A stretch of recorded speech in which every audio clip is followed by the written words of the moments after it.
Can you hear me? Okay, here we go. Alright guys, I attempted to make this video yesterday, and after looking at the footage I realized it was out of focus. And it was out of focus because the first attempt I was interrupted because I heard this shed that I'm in right now, my office, is about 25 feet away from a train track, and I heard nothing, and then I heard something, and it turned out to be kids. And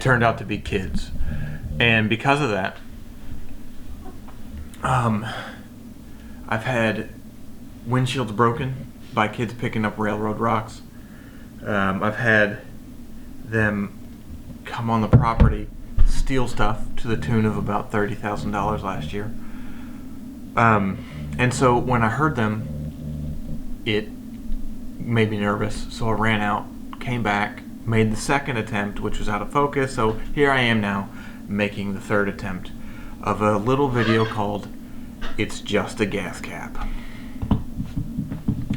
So I started my business in 2016 and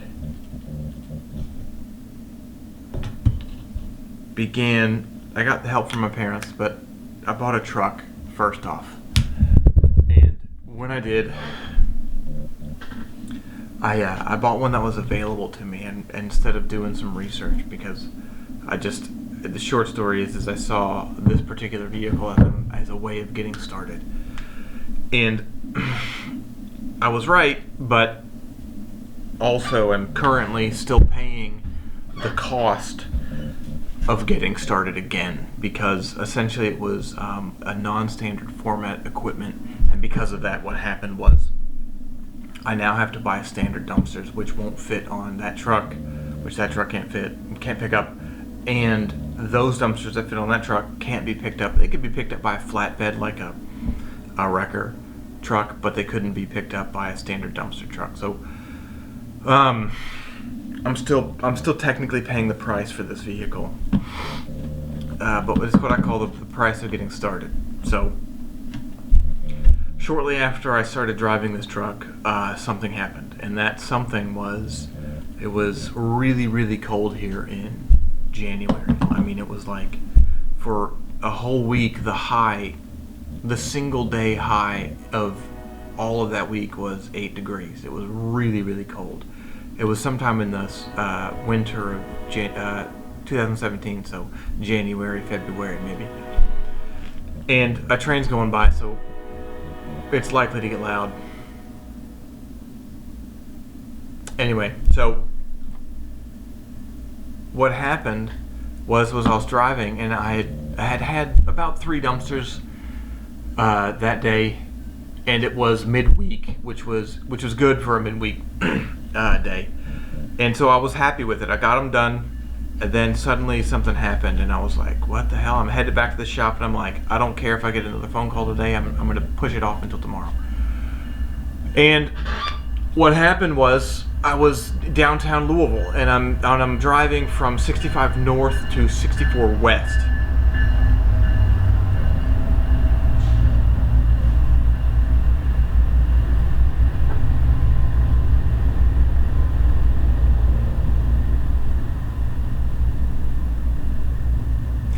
And 64 West, there's this interchange, whatever. It's a left-hand entrance onto 64 West. So to get into exit lanes, you have to be fairly aggressive to get off the interstate. So as I start to enter into the merge lane that takes you onto 64, I feel the engine hesitate. It just feels weird, and so I'm like, whoa, what the heck? Like, what was that? And it's the first time I've ever experienced it. Otherwise, the truck's been running fine. But if you let me rewind a minute, previously, as in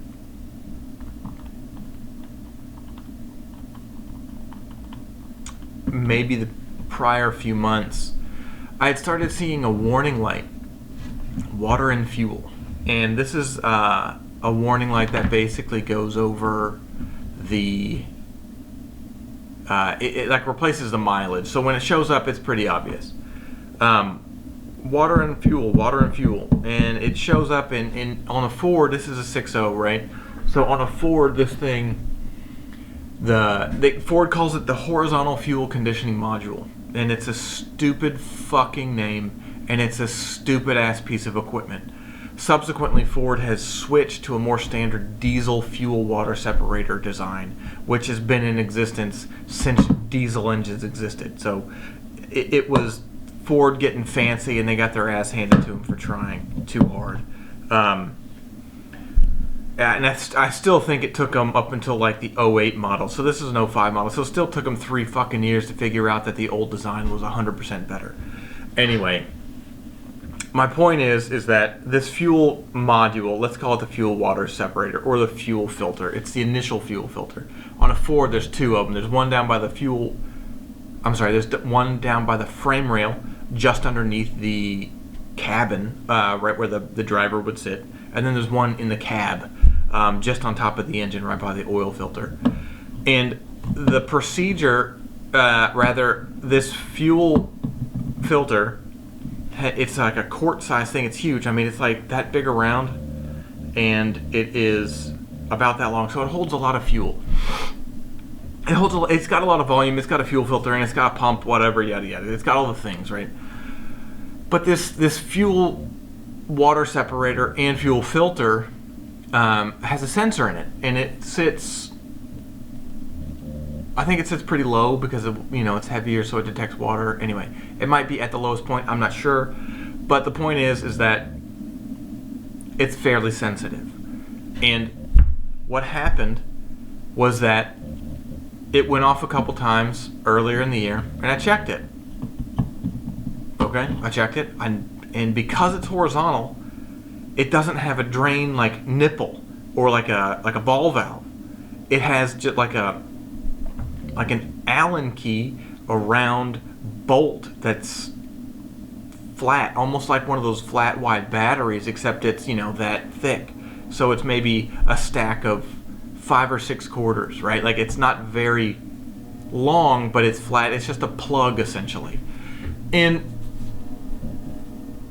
the thing about that plug is that it's good for draining, but it's not good for detecting whether or not water is in the fuel, because that sensor is so sensitive that every time I checked it, it was like 3, maybe 4 times, I could never tell if there was actually water in the fuel. So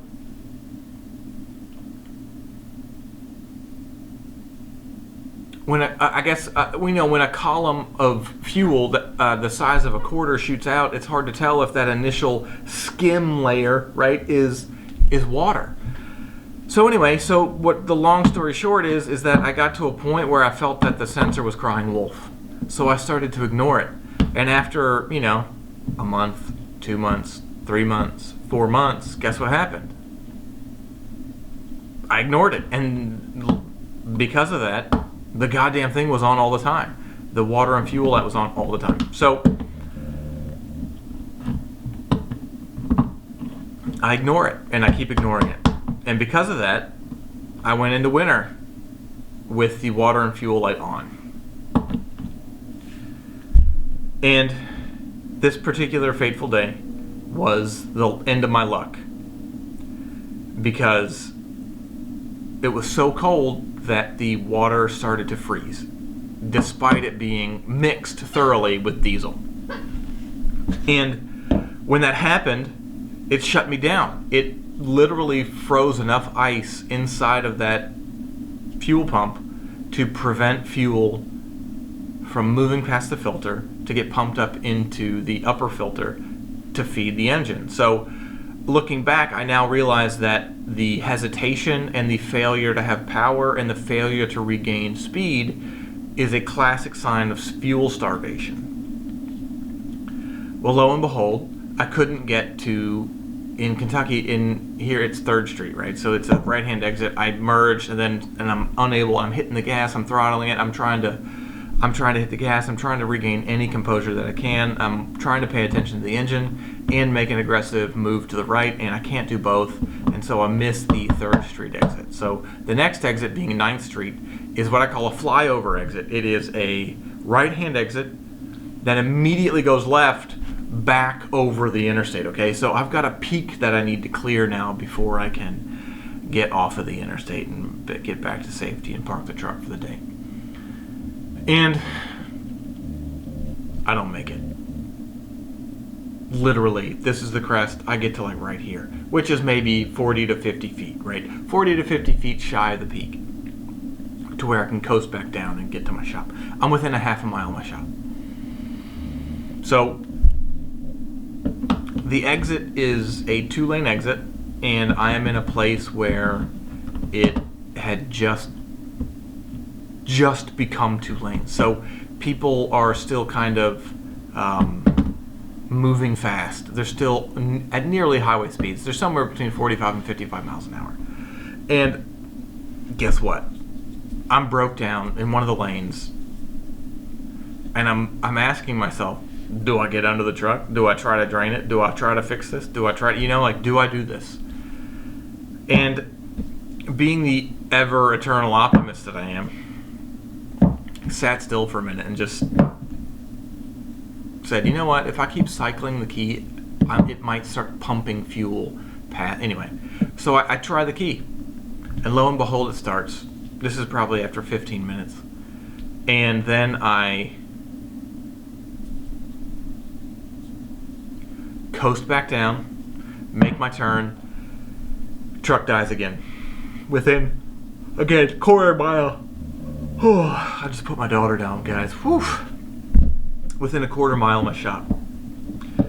And so I decide I'm going to repeat this again. I do it again. Another 15 minutes. I get it started. I get another 300 yards. I'm now within a single block. I'm like one turn away, And I call a buddy. He's like, oh, I'll be right over. I'll get some chains. I try it again. I get it started. And before he even left the yard, I got to the yard and I parked it. And I nosed up to, I had a loading dock and a little office, a little tiny office with like a loading bay right here. And I used to back up to it, and my tools were all here. So I used to back up to it to park it. But this time I nosed up to it knowing I needed to have access to the fuel filters and so forth in the engine bay. And so when I do this, I realize, you know what? Whenever you're in a kind of a panic mode, you don't really think clearly. You don't think well.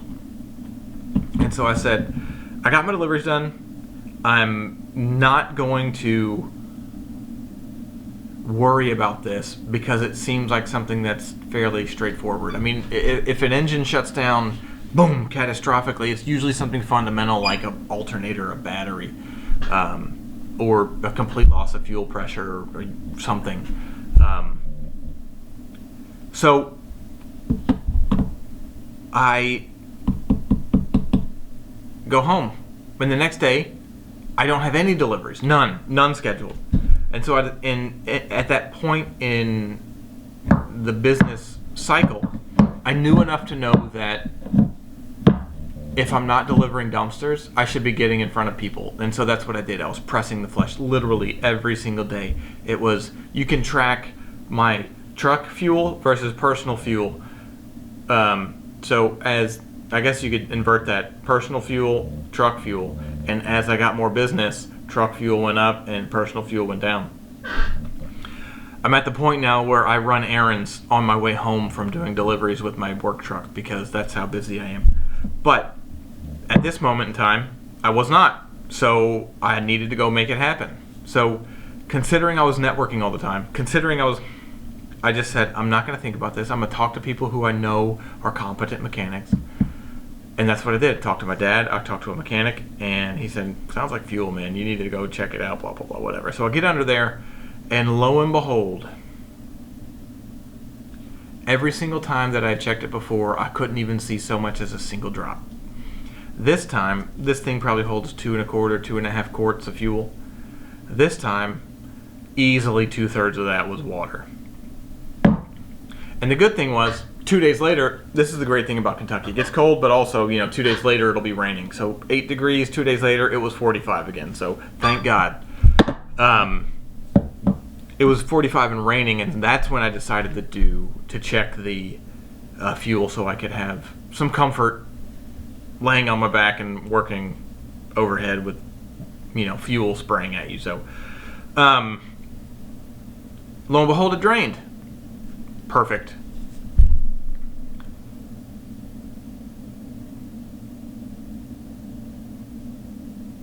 The next phase is later on that year. It came back a few more times, so I would know to check it. So I would drain it, keep going back and forth, drain it.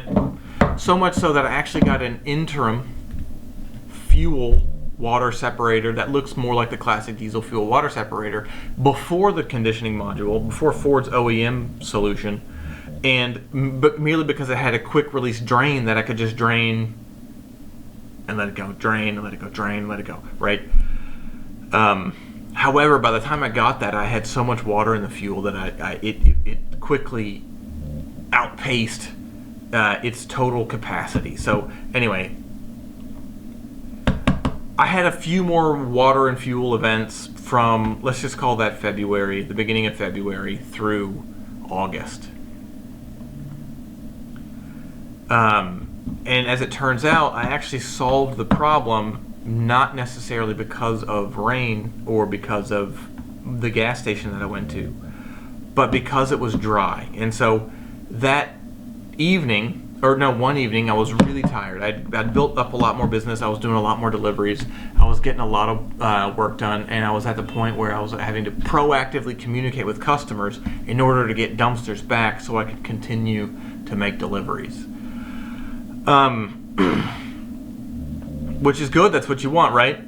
But with lurking mechanical issues, you never want to let those sleep. You never want to let those go longer than they need to.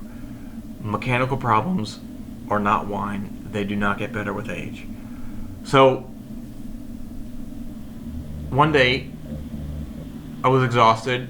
It was a Friday. I parked the truck, right? Remember the loading bay? Instead of parking on this side, I parked it on this side this time. Well, the building was such that it had this little overhang. It was like a 1950s truck kind of warehouse, if you will. So long and slender truck docking, what do you call them? Loading bays on each side of the warehouse. So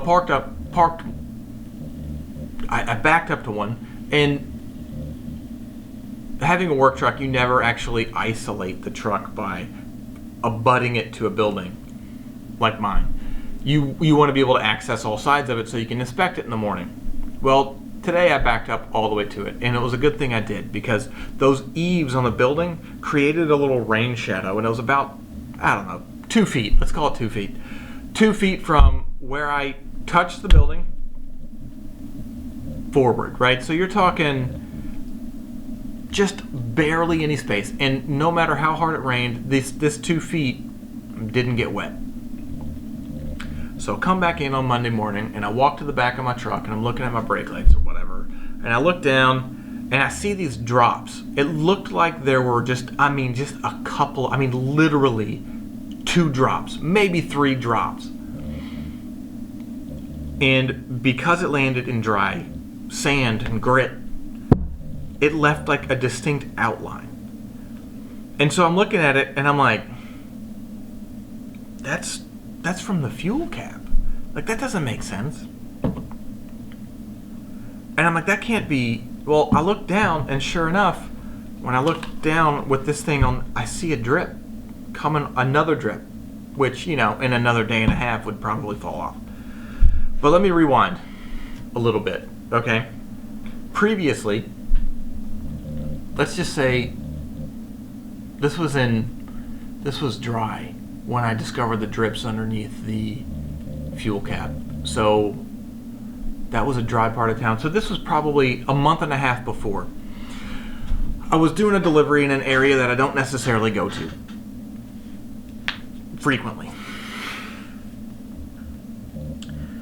And I had to fill up on the way.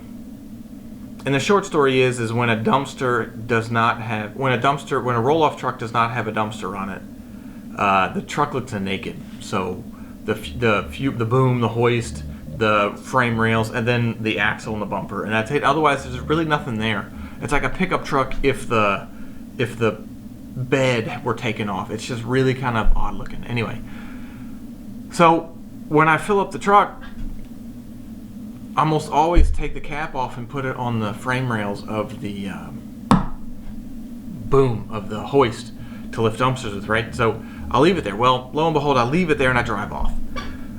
It doesn't fall off the truck, but it slides off and falls on top of the gas tank. I don't know this, but I get to my delivery, I make my delivery, and then on the way back, I'm like, well, hell, I've lost my gas cap.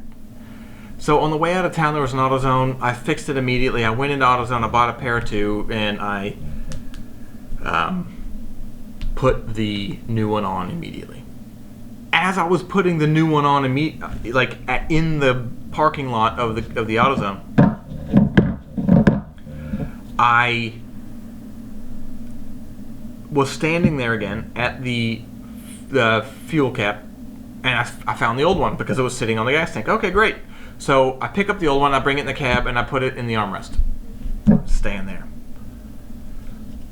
Well, at the end of the day, I get back, and I'm a big believer in OEM. OEM always. Unless there's a really specific pattern failure with a particular model that should be improved, right? So I see the new one, I see the OEM, I go OEM. I take the new one off, I put the OEM back on. Thank God I did. Fast forward the month and a half, I come back from the Friday after parking it, I see the drops, right? So I go back in the cab and I grab the new one and I compare the old one and the new one, and you guys can already see it, despite the fact that this thing is, this cap itself now is 2 years old, 3 years old, whatever. But you can see that light color in there. The old one was nothing. It was pure black, meaning that the seal, the gasket on the fuel cap was gone. So for those of you who don't know, gas and diesel are different. Gas is closer to like paraffin or like a wax or like a oil. I mean, so the point is that there's very little vapor pressure, whereas gasoline is high vapor pressure, so it evaporates. Diesel does not.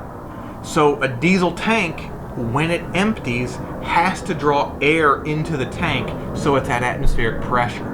Well, what that does is, as the truck's heating up, or as you're operating in hot, moist air in the summer, it draws humid air. So then the temperature drops, the fuel cools down in the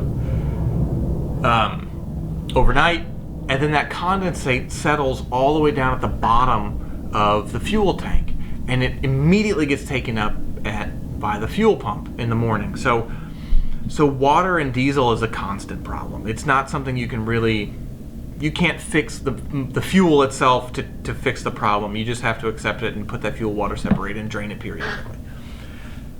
And make sure your damn fuel cap isn't fuel cap has an O-ring that actually prevents water from getting in. So this problem took me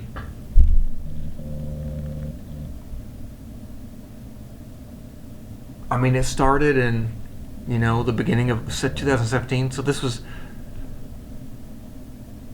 the end of 2017, I think. Maybe more, I don't know, maybe it took me more time. I could have my years wrong. It could have been the beginning of 17, like fall of 17 when it started, and 18 is when I fixed it. I can't remember. But my point is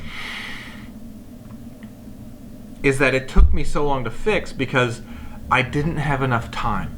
It was everybody, my mechanic, who is an excellent mechanic, you always get water in your fuel at the pump. Another mechanic who works on my personal car, you always get fuel and water at the pump. A different guy, fuel and water at the pump. I have a fuel tank now. I asked them, fuel and water comes from the pump. You need whatever, right? Like, it comes from the condensate. You can't change it, so you have to have a good fuel-water separator. So what had been happening to me was I had a raw input from atmospheric, and as that fuel drained, it was sucking. So it was sucking wet air in, basically. However, when I say wet, what I want you to imagine is the rear wheels and the fuel cap. It's right behind it. So as it's raining, it's spraying water and draining fuel and sucking that water in. Okay, so this problem was exacerbated by a pattern failure in the 5.0, which has nothing to do with the engine. The fuel tanks were lined with a different type of paint. And this paint, when exposed to low sulfur diesel, so for those people who don't know what a diesel engine is, sulfur in a diesel engine was exactly like lead in a gasoline engine. So you guys remember that gasoline used to have lead in it? Okay. So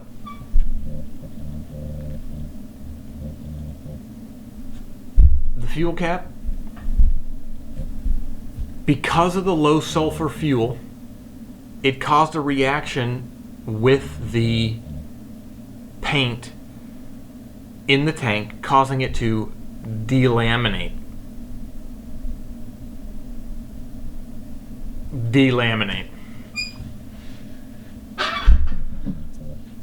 Shitty design.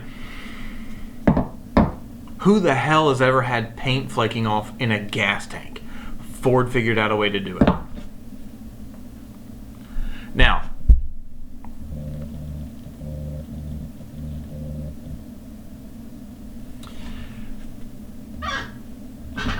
fuel and water. I'm sorry, water and fuel. Paint and fuel. And the one thing that I didn't realize until after I had figured most of this stuff out. I hadn't figured out the gas cap, but I figured out most of it. What is that? The process for repriming a fuel pump in Ford is absurd. Because it's not vertical, it's horizontal. And because it's horizontal, water settles, but air rises, right? So you have to cycle the key and let it pump like 30 seconds. You have to do key on, engine off, cycle it, 30 seconds, turn it off, key on, engine off, and you have to do that like 6 times. And the fuel filter itself has this tiny little hole in it, and it has to be oriented up for those bubbles to escape. I swear to God. I swear to God. You cannot make up a worse design. So, what happened next? Well, what happened next is there's an upper fuel filter, right? Well, guess where the air goes if you don't prime it, which I hadn't been doing initially when I was exploring what the problem was with the water. So it was water first, and then delaminating gas tank, and then trying to suss the problems apart, right? And to figure out what's causing what. Because there was times where my engine would start idling very poorly because the fuel was clogged because of the paint that had delaminated and gotten caught. And it was crazy. It was like not confetti. Okay, so my camera shut off in the middle of that. So where was I? When the I guess the key is that I had one problem with the fuel and the water, and I had another problem with the delaminated gas tank,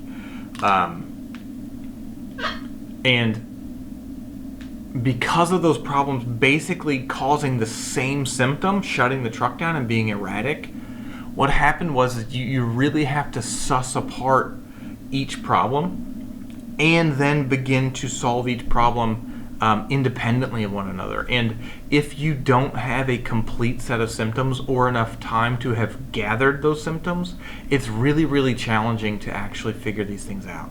And I don't mean that expressly for mechanics. I mean that for business as well. So,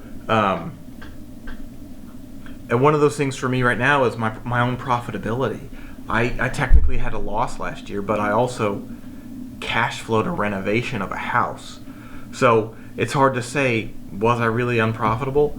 And again, time and experience, and also the degree to which I administrate the company, the paperwork, signing customers up, all of these contribute to profitability, and standardizing that. And that's actually my goal this year, is to create better standards. And I'm happy to say that I just got off the phone with a web development company that basically allows me to create a plan and then build it in chunks so that I can generate cash and pay them, but also not be overwhelmed with an estimate that's going to be, $90,000 or whatever. So it seems like these two problems were both very simple solutions. I mean, these caps cost me both $6, right?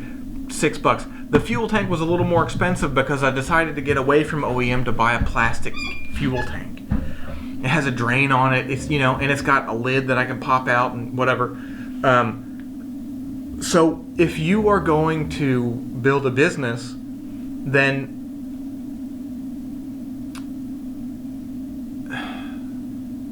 as someone who's building a business in an American society, you are standing on the shoulders of giants, and you probably don't know these people. But someone designed a fuel filter that allows air in but keeps water out. And when that system fails, what the fuck is going on? You've never experienced this problem before. Oh, right? So, and again, I guess one of the things I want to say as well is that when you are capable of starting from the ground up and surviving and earning status quo, earning a home, earning a dry house, earning a bathroom with tile on it that doesn't rot, a shower that drains, a toilet that flushes, and I've been on this property now for a year and a half. No, this coming June will be 2 years. So yeah, year and a half. And because of the problems, because of my persistence, because of my ability to take simple problems like this that manifest in ways which appear very expensive, and to survive through them and to maintain your focus until you truly understand the depth of what's happening, getting to that point where I call that an emotional reserve. There's like an emotional stillness that you develop, and because of it, it allows you to have the confidence to do things like turn business away, raise your prices, be comfortable if people don't want to pay your price, and there's no business to go chase. So what do? So the trucks sit, and once you make that leap into the unknown that a business is, the unknown for me was that this system is predicated on water not getting in the fuel, right? But I had to figure out how it was happening. I kept thinking it was the fuel, where I was purchasing fuel. Well, it turns out it wasn't. The engines are predicated on, and I guess to say that like in a different way, Ford thought that creating a fuel system that had their own fancy fuel water separator would be sufficient. But they didn't plan on the goddamn gas tap dry rotting and the rubber seal falling out, right? So for me, as someone who's a purchaser of a truck, I want a more basic system that's more robust, that can handle mistakes like this. They've subsequently gone back to a more standard system. However, if systems like this are so basic that it causes an engine to shut down, that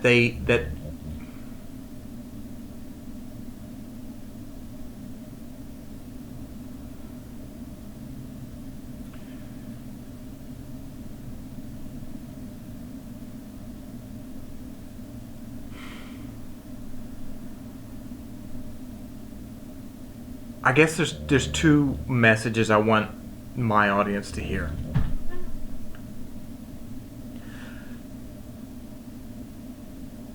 Technology is constantly moving forward, and when technology becomes known, it becomes rote, and rote as in R-O-T-E. It becomes almost memorized, right? People don't think, when I say the word technology, people have expectations of what I mean. And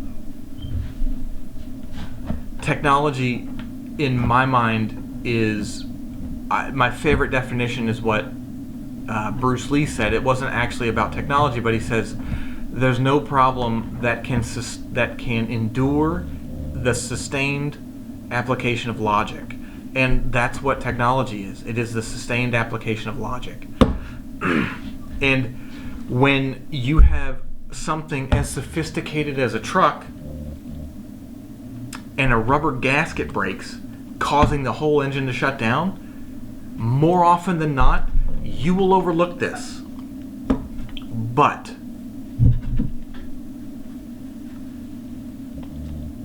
it's okay if, like me, you're on a fucking wicked tight budget because you're trying to develop a property or you're trying to build something, whatever that might be for you. It's okay to sit still in your problems so that you truly come to understand them, to fix them in a way which is congruent with either how you wish to be in the world or what you want to accomplish in the world. If somebody wants to grow a 400 truck, semi, dumpster business, whatever, like within 2 years, then sitting still in this for a year is not the right thing to do. They should have just scrapped the truck and bought a new one and gotten rid of it. I want to be the guy who buys that truck from that person and fixes it and moves on. That's what I want to be. I want to be like the best second purchaser of a vehicle. But also, I wanted to say this because this is why I started. I've always wanted to start a business since I was 19 years old. And it took me up until I was, 35 to start a business. And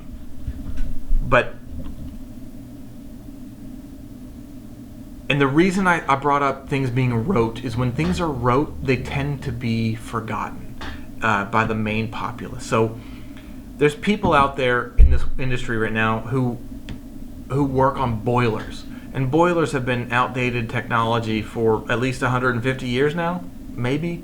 But if you get to the scale of a school or a hospital or, a power plant, like these institutional type businesses or services in the community, whatever a hospital, whatever it might be, they don't buy electricity on the market the way a residential home is. So it makes sense for them to build a small coal-fired power plant on their own facility. And people that maintain them will not take a rubber gasket for granted. People who don't maintain these take rubber gaskets for granted. And I guess my main message is that when you start a business, you will encounter problems like this that will catastrophically shut you down and put you into panic mode for a moment. But like this, if I can do it, you can fucking do it. So that's my message for tonight. This is the third attempt at getting it out. And now that I have it recorded, I'm going to bed. I love you guys, and good night.